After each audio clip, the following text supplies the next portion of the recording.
The massive council chamber stretched out like a metal ocean. Thousands of seats filled with creatures from across the galaxy. Some had scales, others had fur. Many looked like walking crystals or floating gas clouds. In the middle of it all sat 3 humans, looking very small. Ambassador Tejo checked his watch. They had been waiting for 2 hours. The Galactic Council always made humans wait. It was their way of showing who was in charge. "Sir," whispered Hannah, the military advisor. She pointed to her tablet. "The vote count is already decided. They planned this before we even arrived." Tejo nodded. He was not surprised. For 3 years, the council had been making life harder for humans. Every month brought new rules, new limits, new ways to push humanity into a corner. Wu Jin, the trade representative, looked angry. His face was red. "They are voting to kick us out of 12 worlds. 12. We built those colonies from nothing. We turned empty rocks into homes for millions of people." The chamber grew quiet. Council Speaker Velthor stepped up to the speaking platform. He was tall and blue, with 4 arms and eyes like black marbles. His species, the Zentari, had ruled this part of the galaxy for 1,000 years. They did not like competition.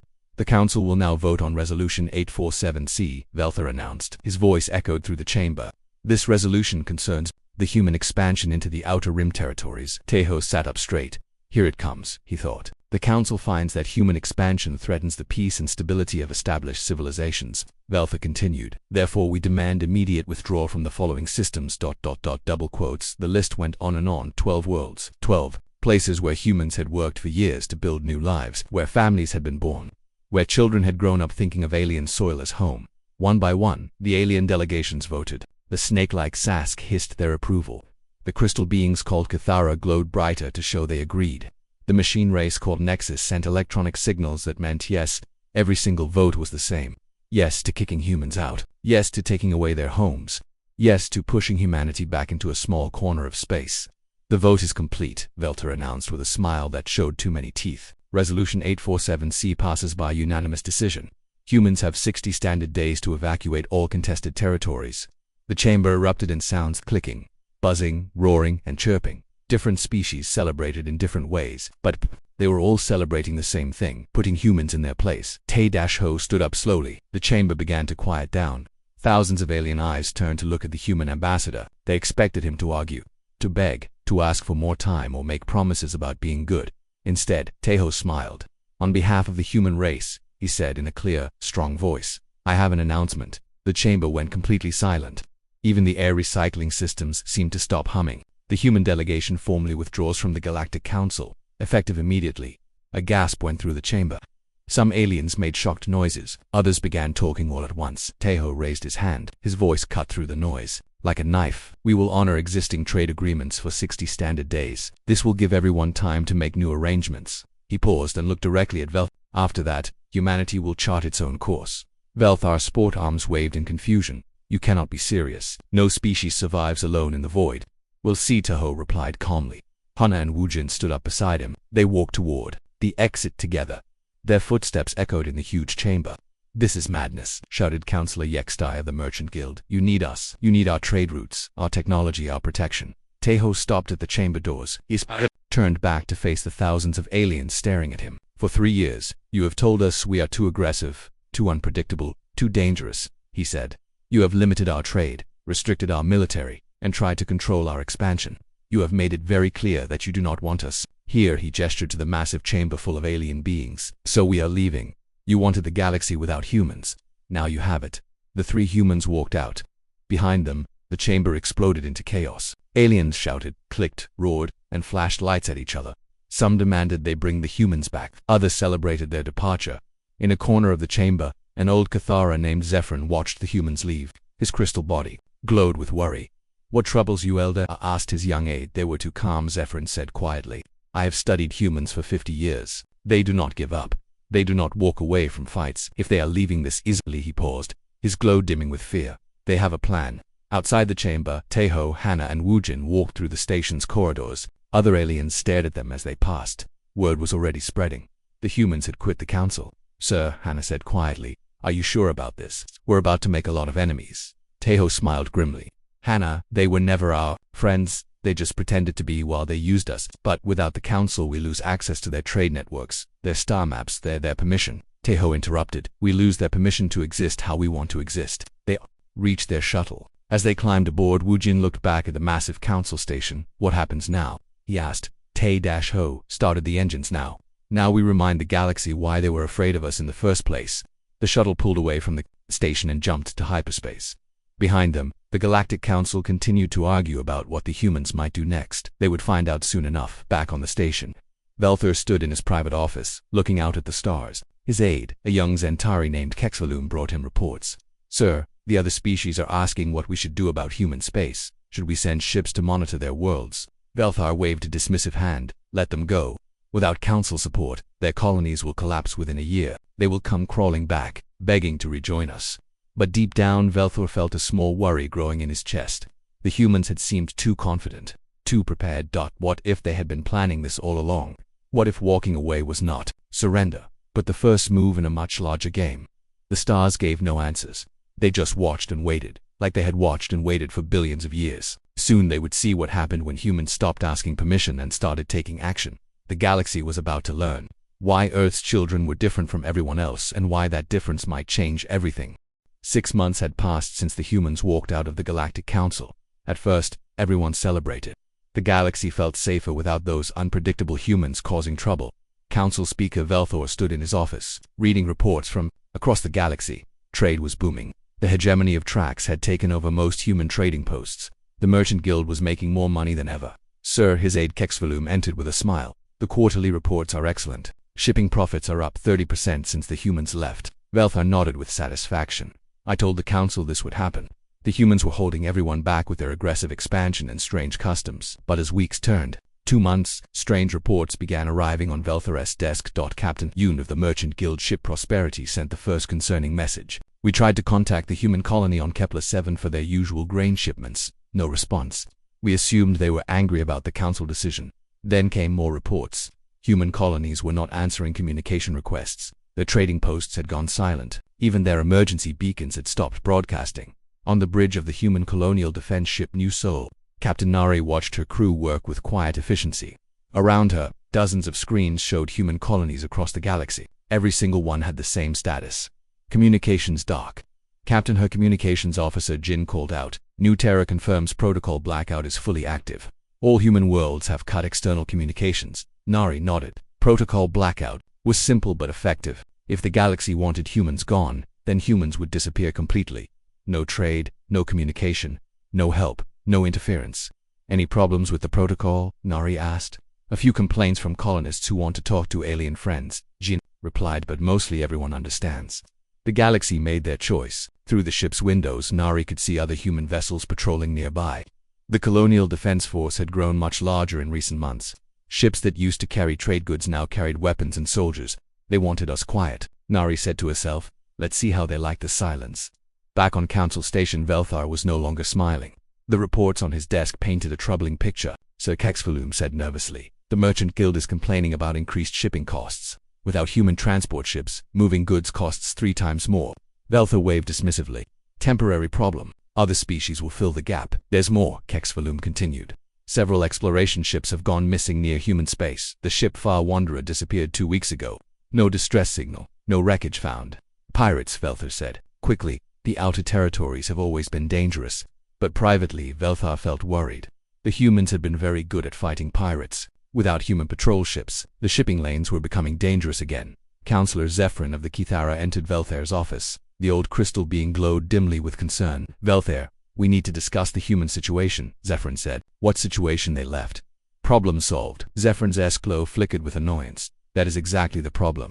They left to isolate. My people have been analyzing human behavior patterns for decades. Humans do not give up. They fight until the end. So why did they walk away without a struggle? Velthar felt uncomfortable. Maybe they finally realized they could not win against the entire council. Or maybe, Zephyrin said quietly, they realized they did not need to win. Maybe they had a different plan all along. That night, Velthor could not sleep.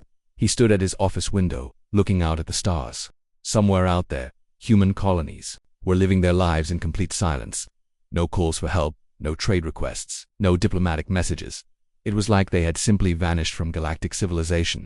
On the human world of New Beijing, Governor Sumin watched construction robots building new defensive platforms around the planet. Similar construction was happening on every human world. Governor Harade Huyade Hyanwu reported, The isolation protocol is working perfectly. No alien contact in 6 months. Our people are adapting well. Any problems with supplies? Sumit asked. Actually, no. Our manufacturing capacity has increased 40% since we stopped exporting to alien worlds. We're producing everything we need ourselves, Sumit smiled. Before joining the council, humans had been completely self-sufficient. They had learned to depend on alien trade networks, but they had not forgotten how to survive alone. What about morale? She asked. Higher than ever, Hien Wu replied. People feel free. No more alien regulations about how we build our cities, what languages we speak, or how we raise our children. The isolation was revealing something important. Humans had not needed the Galactic Council as much as the Council had needed humans. Meanwhile, across the galaxy, problems were growing. The Zephyrian Collective and the Krex Dominion started fighting over territory that humans used to patrol. Without human mediators, old disputes between alien species began flaring up again. Pirate attacks increased by 300%. The aliens had gotten used to human patrol fleets keeping the shipping lanes safe. Now merchant ships traveled in fear on Council Station. Emergency meetings happened every day. Species representatives complained about rising crime, expensive shipping, and communication breakdowns. Where are the humans? Demanded Councillor Vec of the Spiral Alliance. We need their patrol ships back. They chose to leave. Velthar reminded everyone. We cannot force them to return. Can we? Asked Councillor Yexdai quietly. What if we send ships to human space? Demand they resume their obligations. The chamber fell silent. Several species looked interested in this idea. Zephyrin-S crystal. Body glowed bright red with alarm. That would be an act of war. Are you prepared for the consequences? War, Velthar laughed. Against humans they have no allies now. They are alone. Yes, Zephyrin said grimly. They are alone. That should terrify you. Strange reports continued to arrive. Ships near human space reported brief sensor contacts with unknown vessels. These mystery ships appeared for a few moments, then vanished completely. The contacts it happened near the border of human territory, now marked on galactic maps as restricted zone. But the mystery ships never entered alien space, and they never responded to communication attempts. Captain Dexler of the cargo ship Heavy Loader sent a typical report. Unknown vessel appeared on sensors for 30 seconds. Ship design not in any database. Attempted contact, no response. Vessel disappeared into hyperspace before visual confirmation possible. On the bridge of the human stealth ship Ghostwalker, Captain Kung Ho read Dexler-S report with amusement. They still don't know we're watching them, he told his crew. Every alien ship that comes near human space gets catalogued, scanned, and followed for a few minutes. Orders, sir, asked his first officer. Continue surveillance. Command wants to know everything that happens near our borders. The Ghostwalker used new technology developed during the isolation months. Human scientists, no longer restricted by council regulations, had made remarkable advances. Stealth systems, improved weapons, faster engines. The galaxy thought humans had disappeared. In reality, humans were watching everything and preparing for whatever came next. As the 6th month of silence ended, Velthor finally admitted the truth to himself. The galaxy was not better without humans. It was falling apart. And somewhere, in the darkness of space, human ships moved like ghosts, seeing everything and saying nothing. The silence was becoming louder than any scream. 1 year after humanity left the Galactic Council, the galaxy was in chaos. Velthor sat in an emergency council session, watching alien representatives argue with each other. The beautiful chamber that once symbolized galactic unity now looked like a war zone. Species that had worked together for centuries were now bitter enemies. The Krex Dominion has invaded 3 of our systems, shouted Councillor Hexter of the Zephyrian Collective. His tentacles waved angrily in the air. Where is the Council's protection? We are spread too thin. Admiral Kixran of the Council Defense Force replied. His mechanical voice sounded tired. Pirate attacks have increased 400%. We cannot be everywhere at once. Velthar rubbed his temples with all 4 hands. Before the humans left, the galaxy had been peaceful. Human patrol fleets had kept pirates away from trade routes. Human diplomats had solved disputes between species. Human traders had connected distant worlds with goods and information. Now everything was falling apart. The shipping costs are destroying our economy, complained Councillor Yexdai. Without human transport ships, moving goods across the galaxy costs 5 times more than before. Then build your own ships, Velthar snapped. With what? Human shipyards used to build 60% of civilian vessels. Our shipyards cannot keep up with demand.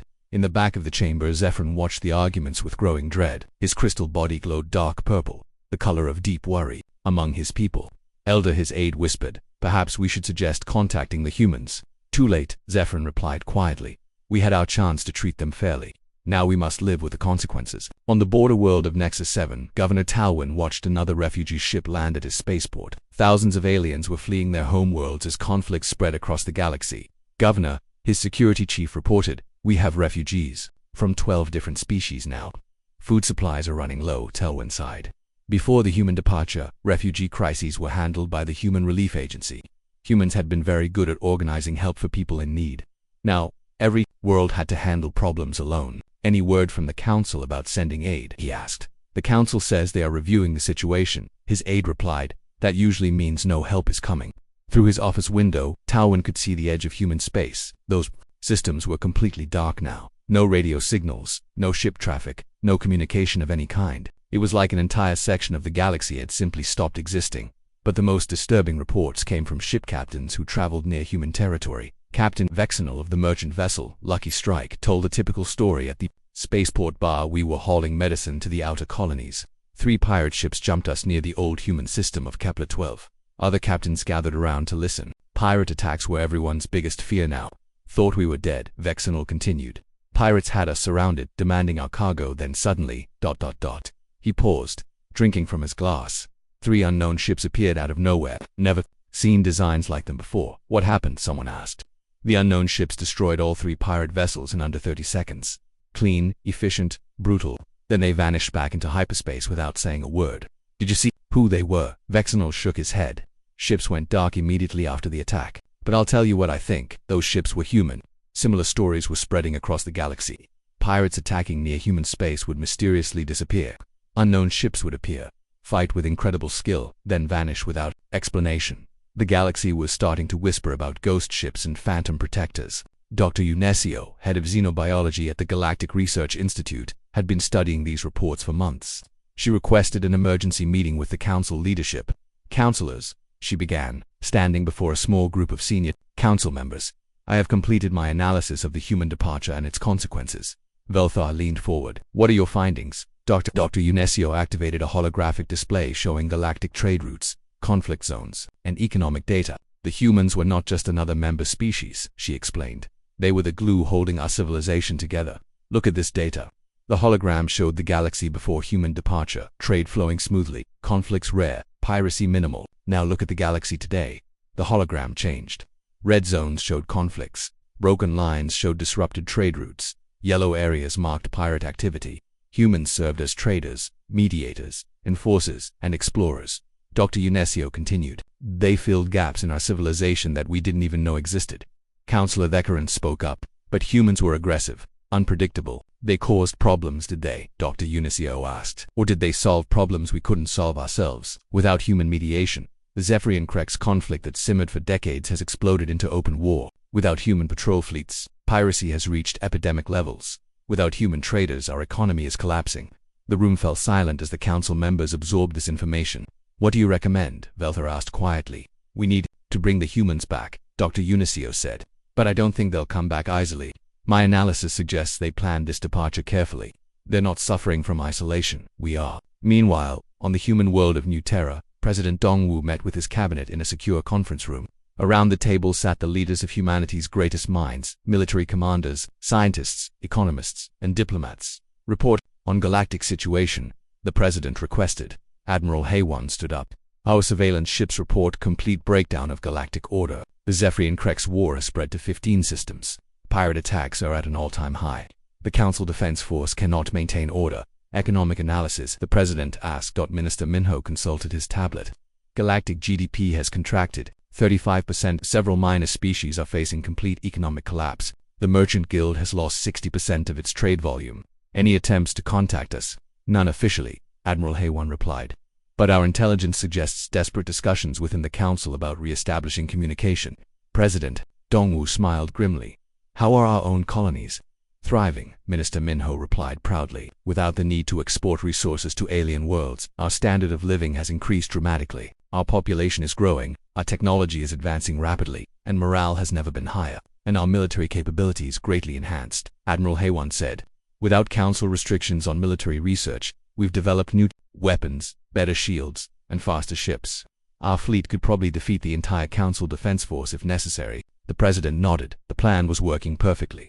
Humanity had not needed the galaxy as much as the galaxy needed humanity. "Continue the isolation protocol," he ordered. "Let them struggle a bit longer. When they're desperate enough, they'll come to us with better offers." Back on Council Station, Velter stared at reports of another system falling to pirates. The beautiful dream of galactic civilization was crumbling, and everyone knew who could fix it.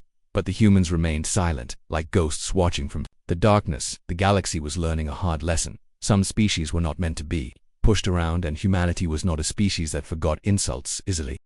18 months after humanity left the Galactic Council, Velter stood before the largest emergency session in Council history. Representatives from over 200 species filled the chamber, and most of them looked angry. The Spiral Alliance formally protests the Council's handling of the human situation, shouted Councillor Mextil, his shell-like body vibrating with rage. 3 of our member worlds have been overrun by pirates. The Crystalline Consortium demands action, added Councillor Yulpith. Our trade routes are completely unsafe. Velther tried to maintain order, but voices grew louder. Several species were threatening to leave the Council entirely. The galactic government was falling apart. Enough. Velthar's voice boomed through the chamber. The Council recognizes the severity of our situation. That is why we have decided to take direct action. The chamber quieted, waiting for his announcement. Ambassador Thrixnel of the Crystalline Consortium will lead a diplomatic mission to human space. We will offer the humans full restoration of their previous rights and privileges in exchange for their return to the Council. Murmurs of approval rippled through the chamber. Finally, the Council was admitting they needed the humans back. Ambassador Thrixnel stood up, his crystal body sparkled with nervous energy. The Crystalline Consortium had always remained neutral in galactic conflicts, making them the perfect choice for this delicate mission.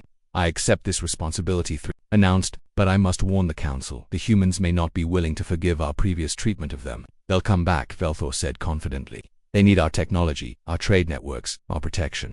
No species can survive alone. In the void, Zephyrn's crystal body glowed dark red with worry, but he said nothing. The old Cathara had learned that nobody listened to his warnings anymore.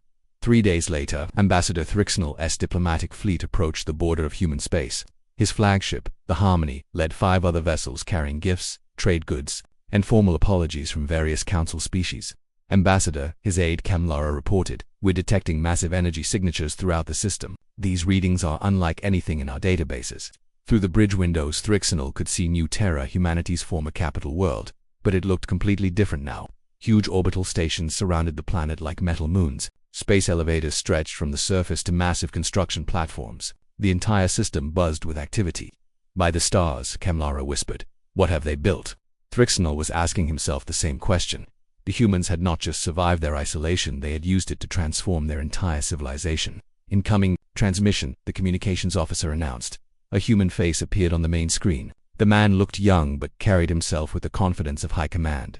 "This is Commander Jae-Sung of the New Terra Defense Grid," the human said politely but firmly. "You are entering Human Federation territory without authorization." Commander Thrixnel replied, "I am Ambassador Thrixnel of the Galactic Council.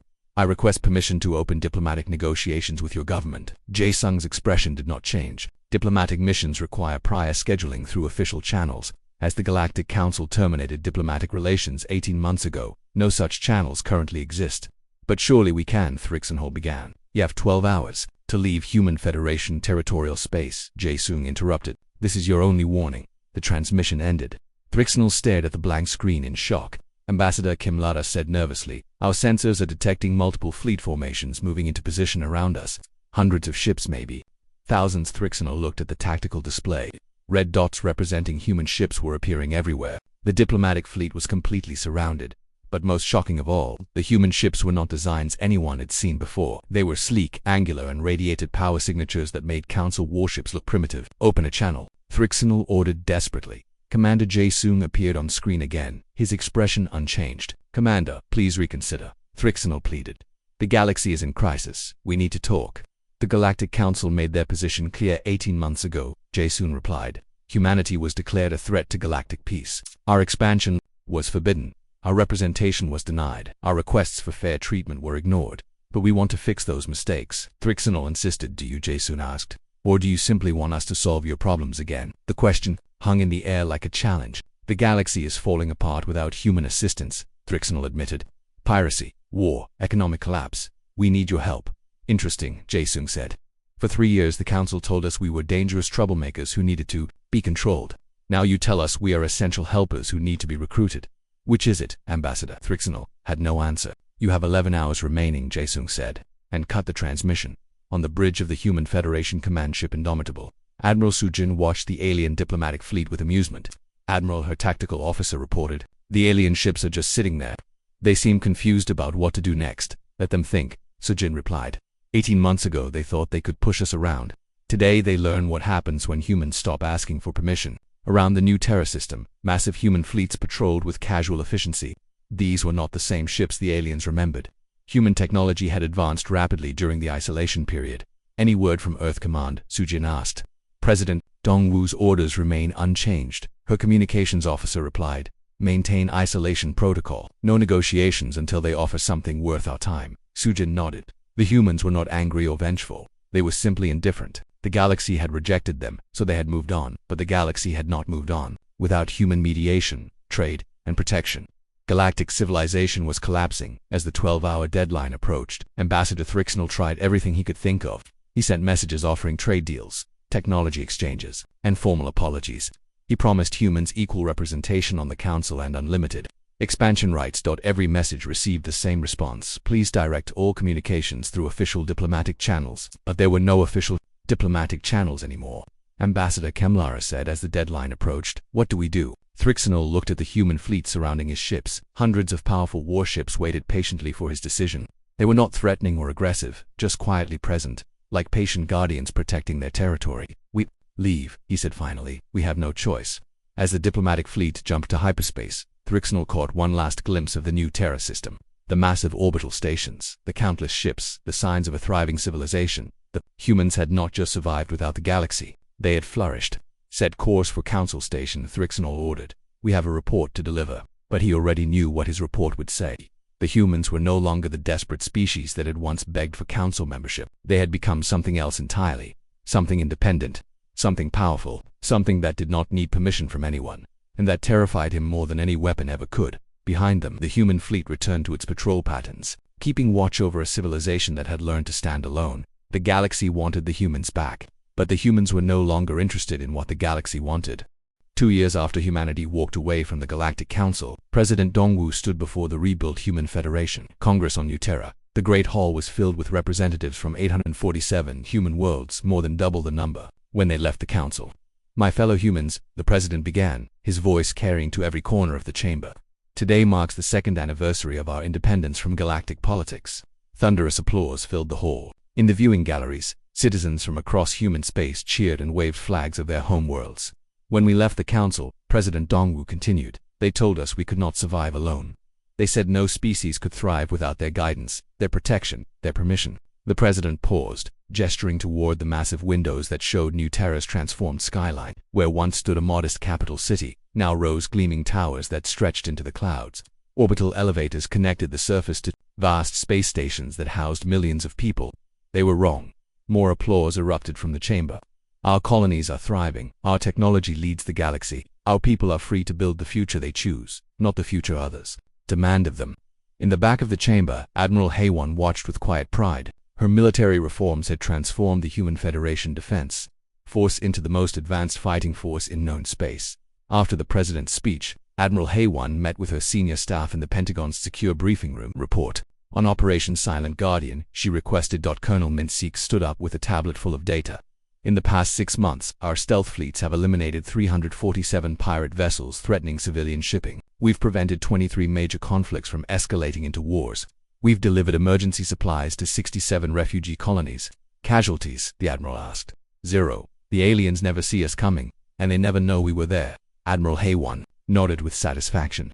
Operation Silent Guardian was humanity's secret gift to the galaxy. While maintaining official isolation, human ships protected innocent civilians from the chaos-consuming galactic civilization.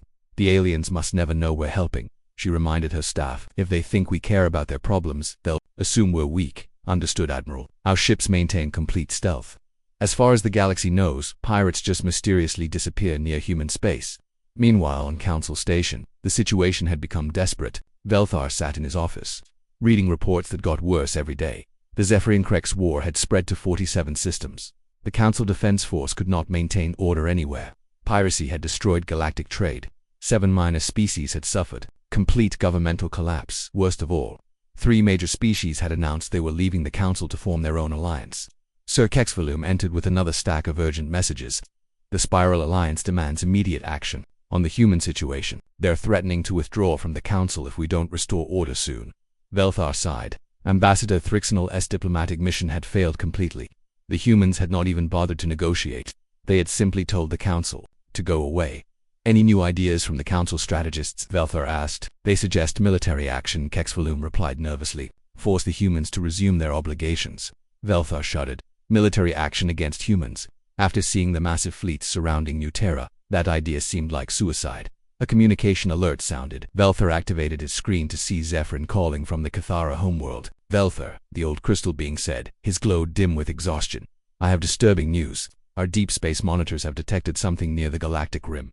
What kind of something? Human activity.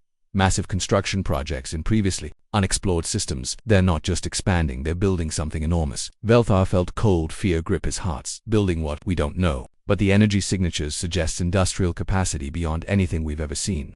Whatever they're building, it's the size of a small moon. The transmission ended, leaving Velthar staring at his blank screen. What were the humans planning? On the construction site near the galactic rim, Chief Engineer Eugen supervised the final assembly of humanity's greatest project. The massive structure floating in space looked like a cross between a space station and a fortress. Final systems check, she announced over the comm system. Defensive systems online, reported the weapons coordinator. Manufacturing facilities operational, added the industrial supervisor. Long-range sensors active, called out the surveillance chief. Eugen smiled with satisfaction. Sanctuary Station was complete, humanity's first deep space colony ship, capable of housing 10 million people and traveling to other galaxies if necessary. The humans were not just planning for independence from the Galactic Council, they were planning for independence from the galaxy itself. Send word to Earth Command, Eugen ordered. Sanctuary Station is ready for population transfer. Back on New Terra, President Dongwu received regular reports about galactic conditions. Every report showed the same pattern: continued collapse, increasing desperation, growing chaos. Sir, his aide Hyanwu brought him the latest intelligence summary. Council sources indicate they're preparing another diplomatic overture, this time with significant concessions. What kind of concessions? Full autonomy for human worlds, unlimited expansion rights, equal representation on the council, and exclusive human control over 3 major trade routes. President Dongwu laughed. 2 years ago, we would have accepted those terms gladly. Now we don't need their permission for anything, Hyanwu replied. Exactly, we've proven we can thrive without them. Why would we go back to begging for scraps from their table? 3 days later, a massive council delegation arrived at the edge of human space. Unlike the previous diplomatic mission, this fleet included representatives from over 100 species, all bearing gifts and formal apologies. The delegation was led by a humbled Velthar himself, along with senior counselors from every major species. They carried with them the most generous treaty proposal in galactic history. Fleet Admiral Sujin watched their approach from the bridge of her flagship Taegukji. The alien fleet was impressive, 50 ships carrying the galaxy's most important leaders. Admiral, her communications officer reported. The council delegation is requesting permission to enter our space for formal negotiations. Response, Sujin asked. Her orders from Earth Command were clear. Sujin opened a channel to the council fleet. Velthar's face appeared on her screen, looking older and more tired than she remembered. Admiral Velthar began, on behalf of the Galactic Council, I formally request an audience with Human Federation leadership. We come bearing a comprehensive treaty that addresses all previous human concerns. Sujin looked at the treaty summary her intelligence officers had intercepted. It was indeed generous, everything humanity had originally wanted, plus significant additional concessions. Thank you for your offer, Councillor Velthar, she replied politely. We will consider it when it's convenient for us. But Admiral, the galaxy is in crisis. We need when it's convenient for us, Sujin repeated firmly, and cut the transmission. She turned to her tactical officer. Escort the council fleet to the edge of our territory. Make sure they understand they are not welcome here. As the alien ships departed, Sujin thought about how much had changed. 2 years ago, humans had sat in the council chamber, desperately, seeking acceptance and fair treatment. Today, the most powerful beings in the galaxy came begging for human help, and humans simply told them to wait. The galaxy had taught humanity an important lesson. Respect was not given freely. It had to be earned, and sometimes, the best way to earn respect was to walk away and build something better on your own in the depths of space. Human fleets patrolled territories that spanned half the galaxy. Human colonies thrived on worlds the council had forbidden them to settle. Human technology advanced at a pace that left alien scientists speechless. The humans had not just left the table, they had built their own table, invited only the species they respected, and set their own rules. The galaxy could keep its council, its politics, and its games. Humanity had found something better, freedom, and they would never give it up again.